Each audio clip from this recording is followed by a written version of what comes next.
Hello students, welcome to ये school. और आज जो टॉपिक है हमारा introduction to accounting and basic accounting terms. Basically ये आपका क्लास 11 का अकाउंटेंसी का फर्स्ट चैप्टर है।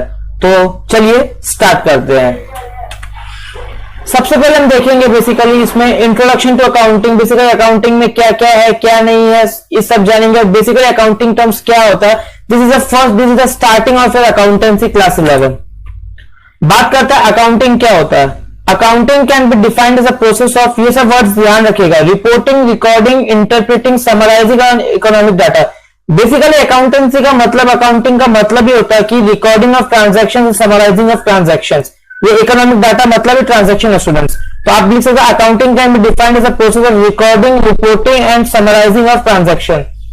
The introduction of accounting helps The introduction of accounting helps the decision makers of a company to make effective choice by providing information of the financial status of the business today.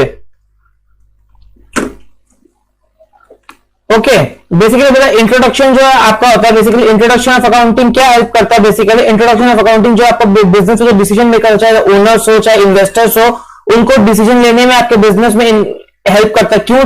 क्योंकि उनको accounting के through आपके business का information मिलता है। What is the profit statement of the business, what is the position of the business, what is the financial position of the business.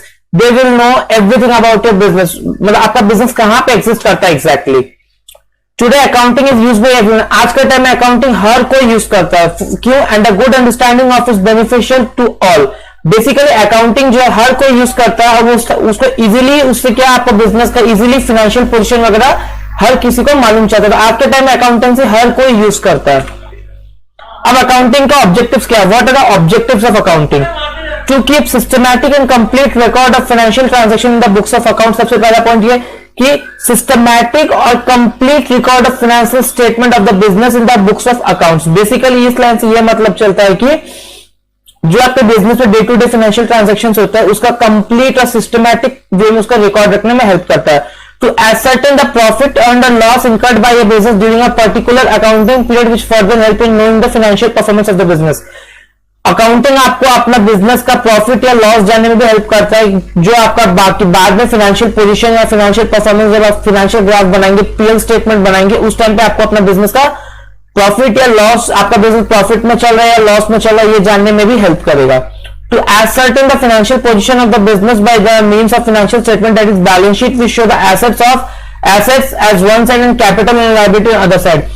Accounting के through आपका business का बैलेंस शीट भी बनता है, जिससे आपके बिजनेस में आपका बिजनेस का एसेट्स एंड लायबिलिटीज का कंडीशन क्या है, पोजीशन क्या है बिजनेस में, वो भी मालूम चलता है। तो ये आपका बिजनेस का कैपिटल लायबिलिटीज जो है आपका बैलेंस शीट बनाने में भी हेल्प करता है।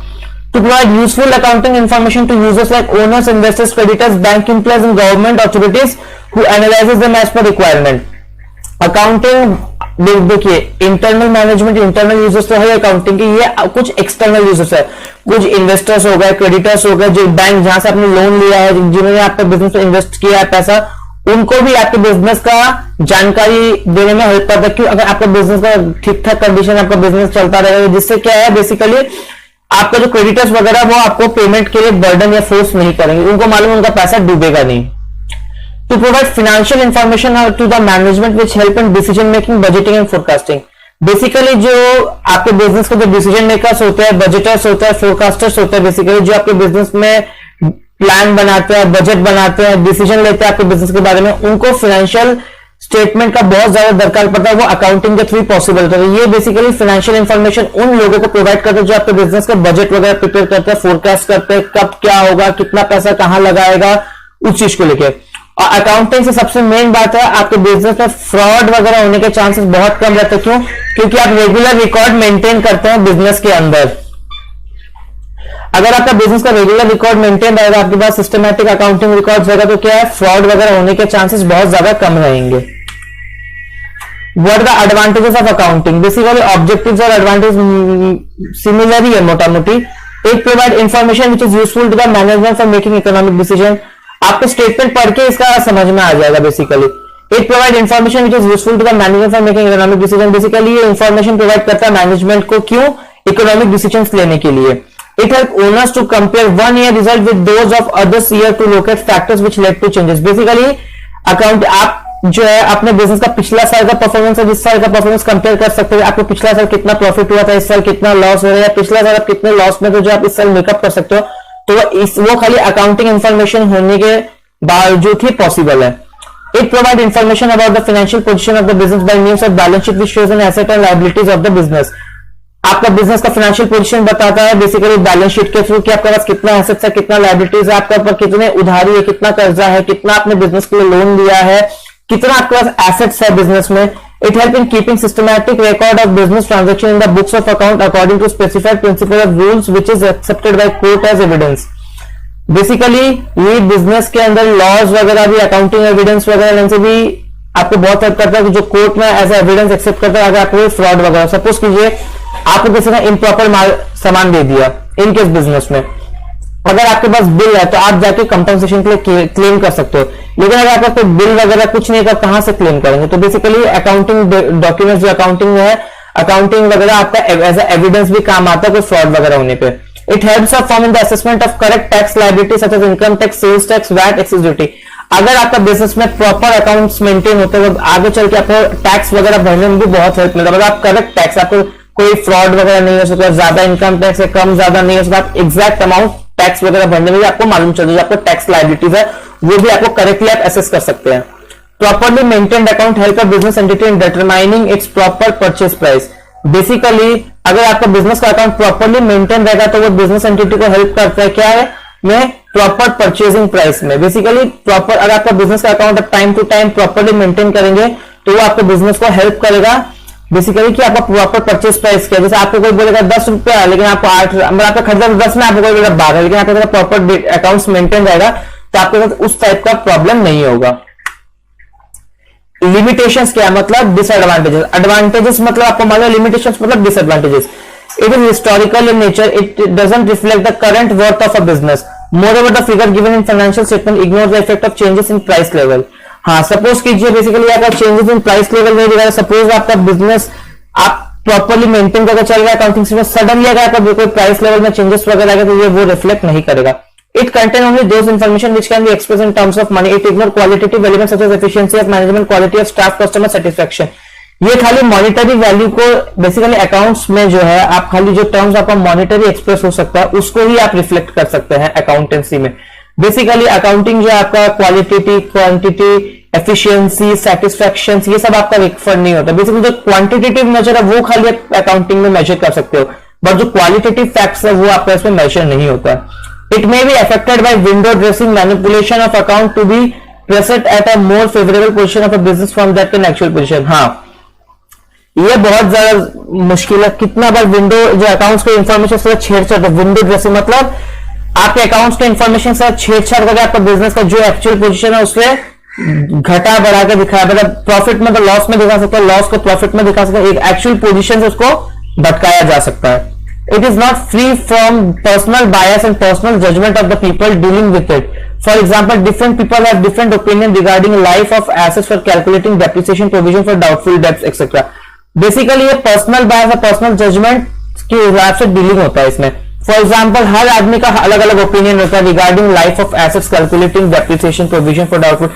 हर इंसान के हिसाब से उसका एसेट्स का अलग अलग वैल्यू है तो वो अलग अलग डेप्रिसिएशन कैलकुलेट करता है, कोई स्ट्रेट लाइन मेथड से करता है, कोई रिटर्न डाउन मेथड से करता है, सबके हिसाब से अलग अलग होता है basically. It is based on various concept and convention which may be hamper the disclosure of realistic financial position of a business firm.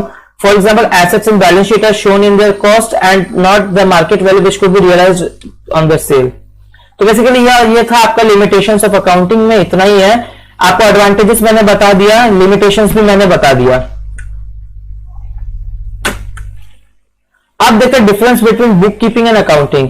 It is a recording phase of accounting system, it is a summarising phase of accounting system. Book keeping में recording होता है, इसमें summarising होता है। Simple, ये याद कीजिए, पूरा आपको पर याद करने का दरकार नहीं। Book keeping is a recording phase of transaction और ये आपका समय, बुक कीपिंग में आप रिकॉर्डिंग करते हैं, अकाउंटिंग में समराइजिंग करते हैं। ये प्राइमरी स्टेज है, ये सेकेंडरी स्टेज है। Book keeping is a primary stage, accounting is a secondary stage. Book keeping is a recording phase, accounting is a summarising phase. It is routine in nature and does not require any special skill and knowledge. It is analytical and nature requires special skill and knowledge. Book keeping में routine in nature, उसमें कोई आपको hi fi knowledge नहीं चाहिए, accountancy से proper knowledge चाहिए। अगर आपका अकाउंट्स का प्रॉपर नॉलेज नहीं है तो आप अकाउंटेंसी नहीं कर सकते। इट इज तो हम बात करते हैं basically difference between book keeping and accounting का। तो बेसिकली ये it is routine in nature, इसमें कोई स्पेशल नॉलेज स्किल वगैरह नहीं चलता है। बुक कीपिंग को आपका जूनियर स्टाफ भी कर सकता है, पर अकाउंट्स के लिए सीनियर स्टाफ को लगता है और उसको अकाउंटेंट बोला जाता है। जो बुक कीपिंग देखते हैं उनको बुक कीपर्स बोला जाता है, जो अकाउंटिंग देखते हैं उनको अकाउंटेंट्स बोला जाता है। It doesn't give the complete picture of the financial condition of the business unit. It gives the complete picture of the financial condition of the business unit. ये आपको कंप्लीट पिक्चर नहीं देता है, अकाउंट्स आपको complete scenario देता है, आपका financial position क्या है, प्रॉफिट में है, लॉस में है, इससे आपका बैलेंस शीट भी बनता है। तो अकाउंटिंग और बुक कीपिंग का बेसिकली ये डिफरेंस है आपके सामने। Book keeping is a recording phase, accounting is a summarising phase. Book keeping is a primary stage, accounting is a secondary stage. Book keeping basically आपका रूटीन इन नेचर है, उसमें कोई specialise knowledge नहीं देता। Accounting जो है आपका analytical इन nature है, उसमें स्पेशल स्किल और नॉलेज लगता है। जो लोग बुक कीपिंग करता है वो उनको बुक कीपर्स बोला जाता है, जो लोग अकाउंटिंग करते हैं उनको अकाउंटेंट्स बोला जाता है। बुक कीपिंग जूनियर स्टाफ के द्वारा किया जाता है, अकाउंटिंग सीनियर स्टाफ के द्वारा किया जाता है। बेसिकली बुक कीपिंग आपको complete picture of the financial condition of the business देता है, और अकाउंटिंग आपको complete picture of the financial unit of the business देता है। इससे आपको कंप्लीट इन्फॉर्मेशन नहीं मिलता, अकाउंटिंग से आपको कंप्लीट इन्फॉर्मेशन मिलता है। What are types of accounting information? Basically, information relating to profit and loss, that is income statement shows the net profit of the business operation of a firm during a अब accounting information क्या क्या type का होता है? एक होता है PL income statement जिससे आपको प्रॉफिट एंड लॉस मालूम चलता है, एक होता है बैलेंस शीट जिससे आपको एसेट्स एंड लायबिलिटीज मालूम चलता है बेसिकली बिजनेस का। तो दो टाइप का होता है, एक इनकम स्टेटमेंट है जिसका प्रॉफिट एंड लॉस स्टेटमेंट भी बोलता है, और एक बैलेंस शीट है जो आपको एसेट्स एंड लायबिलिटीज बताता है। What are the subfields and branches of accounting? Basically तीन टाइप का अकाउंटिंग होता है, financial accounting, cost accounting, managerial accounting. Financial accounting जो हम लोग पढ़ रहे हैं basically is that branch of accounting which is concern with the recording of business transaction of financial nature in systematic manner to ascertain the profit और loss of the accounting period and to present the financial position of the business. Basically financial accounting में जो हम financial transaction business transaction को record करते हैं, जो हम class 11 और 12 में पढ़ रहे हैं वो फाइनेंशियल अकाउंटिंग है।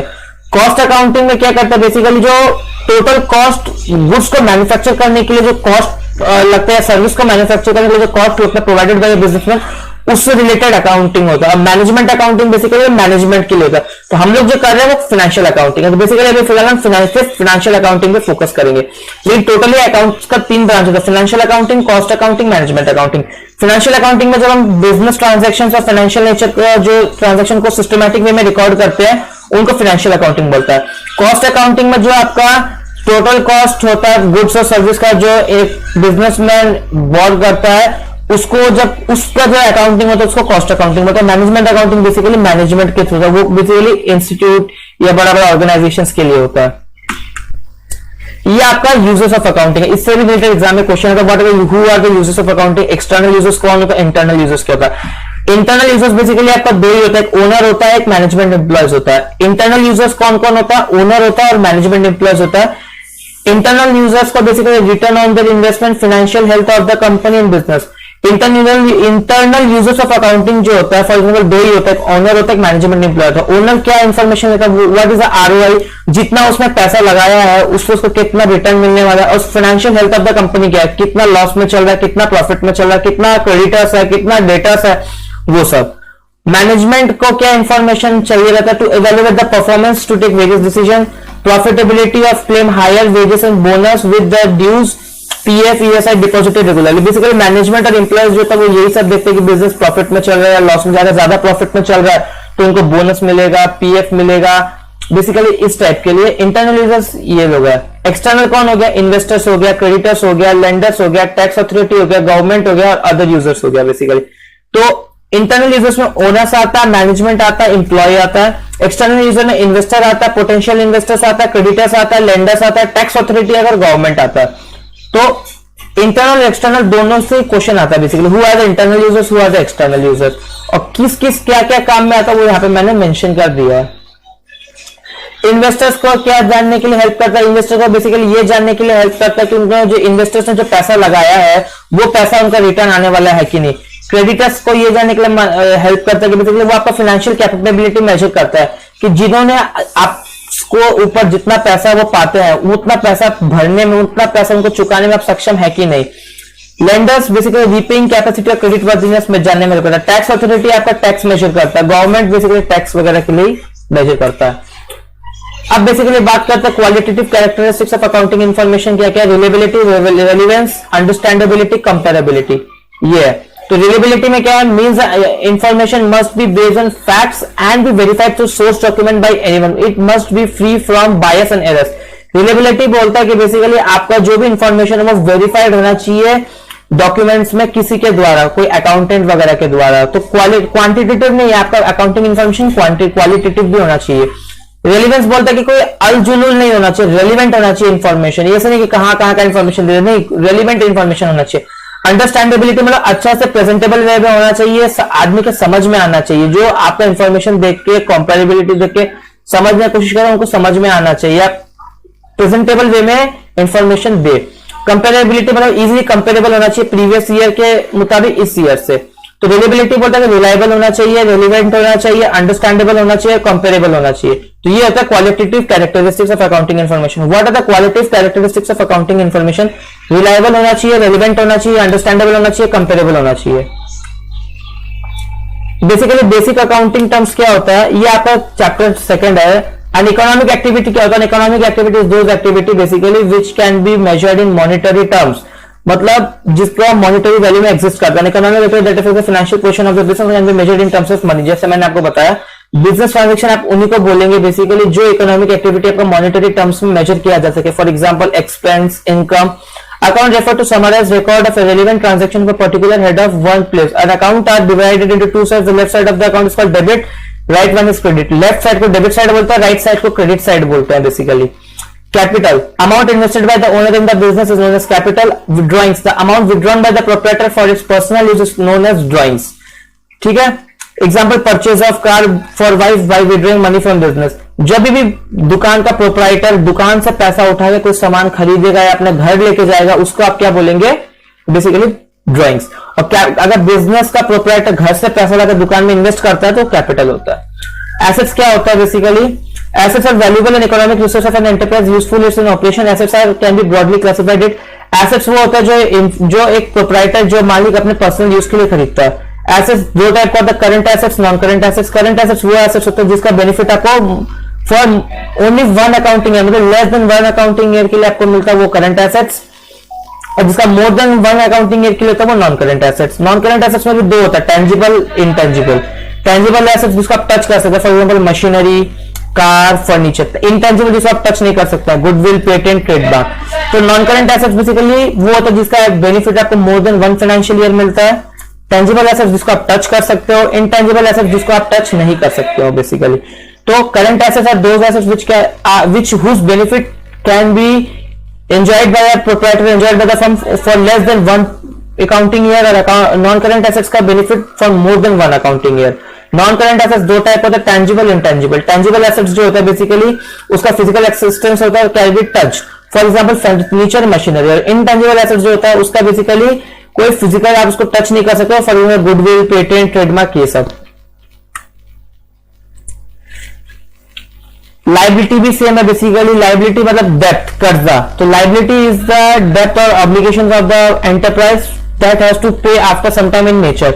लाइबिलिटी भी दो टाइप का होता है, current liability, non current liability. Current liability का वही है मतलब जिसका आपको विद इन 1 ईयर आप पे कर सकते, फॉर एग्जांपल क्रेडिटर्स हो गया, बिल्स पेबल हो गया। और non current liability bank loan, debenture जो आप मोर देन 1 ईयर के बाद पे करने वाले हो, वही है। Current liability within 1 year, non current liability more than 1 year. Current liability का example creditors, bill payable. Non current liability का example bank loan, debentures etcetera.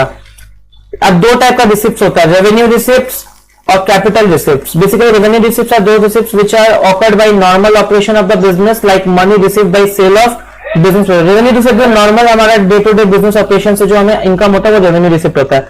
Capital receipt basically आपका क्या होगा? सेल ऑफ फिक्स एसेट, मतलब जो regular basis में नहीं होता, आपका बहुत मुश्किल से रेयरली होता है, तो वो आपका कैपिटल रिसिप्ट होता है। फॉर एग्जांपल आपको दुकान में कोई सामान बेच के पैसा मिला, सेल ऑफ बिजनेस प्रोडक्ट, तो वो आपका revenue receipt. Sale of fixed assets, आपने कोई एसेट सेल किया तो वो कैपिटल रिसिप्ट। तो रेवेन्यू रिसिप्ट कौन सा रिसिप्ट होता है? बेसिकली जो आपको नॉर्मल ऑपरेशन से अर्न होता है, और कैपिटल रिसिप्ट आपको जो अदर देन बिजनेस ऑपरेशन से होता है। रेवेन्यू रिसिप्ट क्या होता है? जो आपको बिजनेस ऑपरेशन का या बिजनेस का प्रोडक्ट सेल करके अर्निंग होता है वो। और कैपिटल रिसिप्ट होता है जो आपको अदर देन बिजनेस से अर्निंग होता है वो।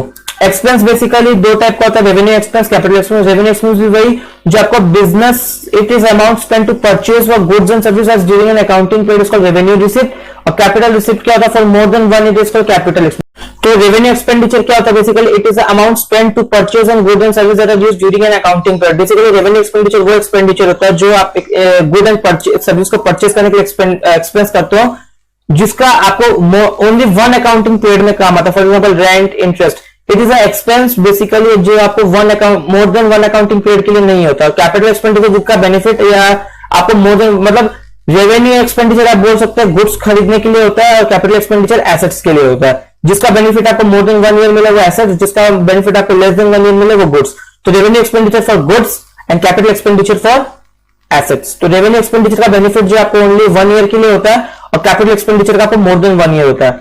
डेफर्ड रेवेन्यू एक्सपेंडिचर क्या होता है, ये भी मोर देन 1 ईयर होता है बेसिकली। इसमें एडवर्टाइजमेंट एक्सपेंस एक बार कर दिया तो आपको अब उसका बेनिफिट बहुत लंबा टाइम तक मिलता है। Deferred revenue expenditure is such expenditure where revenue in nature but benefit of which derive from over number of years। खर्चा एक बार करना पर बेनिफिट बहुत बार मिलता है। तो कैपिटल एक्सपेंडिचर और डिफर्ड रेवेन्यू एक्सपेंडिचर का दोनों चीज अलग अलग है। इसमें क्या आपको फिजिकली सामान आता है कैपिटल में, पर डिफर्ड में आपको एक बार खर्चा करोगे सर्विस के ऊपर तो आपको लंबा टाइम तक उसका बेनिफिट मिलेगा। फॉर एग्जाम्पल एडवर्टाइजमेंट के ऊपर जब खर्चा करते हो। बात करते हैं गुड्स। गुड्स क्या होता है, goods are anything purchase for the purpose of resale is known as goods. Anything purchased for the purpose of resale is known as goods. Purchase, the term purchase is used only for the goods procured by a business for resale. Purchase किस जगह पे आप use करेंगे, उस खाली goods के जगह पे आप परचेज यूज कर सकते हैं जिस चीज को आप रीसेल के लिए बोलते हैं। तो गुड्स क्या होता है, anything purchase for the purpose of resale. Purchase, the term purchase is only used for the goods procured by the business for resale. In case of trading concern, it is purchase of final goods, and in manufacturing concern, it is purchase of raw material. Purchase बहुत type का होता है, raw material भी होता है, finish products भी होता है। परचेज रिटर्न जब खरीदा हुआ सामान आप लौटाओगे तो परचेज रिटर्न हो गया। व्हाट इज परचेज रिटर्न, जब आप खरीदा हुआ सामान लौटाएंगे तो परचेज रिटर्न हो गया। What is sales return, basically when sold goods are return from customer due to any reason known as sales return.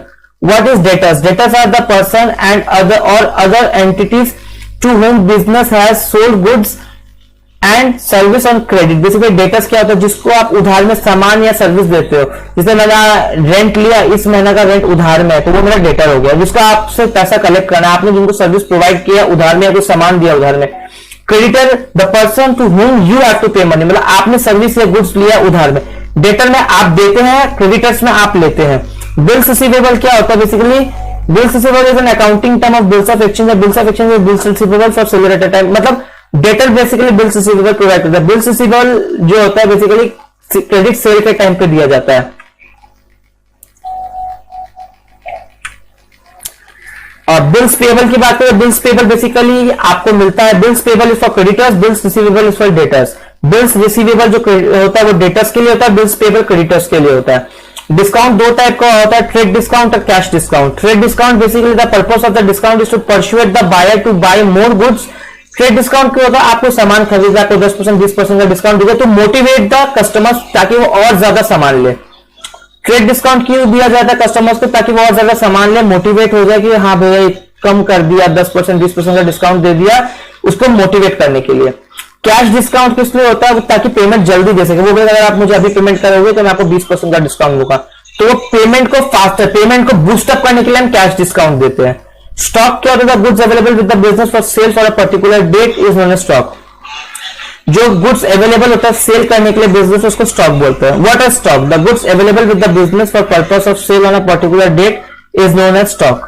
What is cost? Cost refer to an expenditure incurred in acquiring, manufacturing and processing goods is to make it sellable. Cost क्या होता है, basically जो expenditure एक producer या manufacturer beer करता है एक सामान को मैन्युफैक्चर करने के लिए, उसको कॉस्ट बोलते हैं। मतलब एक सामान को मैन्युफैक्चर करने के लिए जितना कॉस्ट लगा है, जितना कॉस्ट एक एक्सपेंडिचर लगा एक सामान को मैन्युफैक्चर करने के लिए जो कि मैन्युफैक्चरर बियर करता है, उसको कॉस्ट बोलते हैं। What is voucher? The documentary evidence of any transaction is known as voucher. What is voucher? The documentary evidence of the transaction. Cash memo हो गया, invoice हो गया, this all the basically examples of the voucher. अब इस chapter में बात करते हैं कि हमें क्या क्या इंपॉर्टेंट पॉइंट्स, हमारा key points. Introduction to accounting, book keeping to accounting, objectives and limitations of accounting, basic accounting terms. इस चैप्टर में हमने 4 चीजें पढ़ी है। इंट्रोडक्शन टू अकाउंटिंग पढ़ा, बुक कीपिंग एंड अकाउंटिंग पढ़ा, objective, limitation, advantages and disadvantages पढ़ा अकाउंटिंग का, और बेसिक अकाउंटिंग टर्म्स के बारे में पढ़ा है। तो बेसिकली थैंक यू, इतना ही था।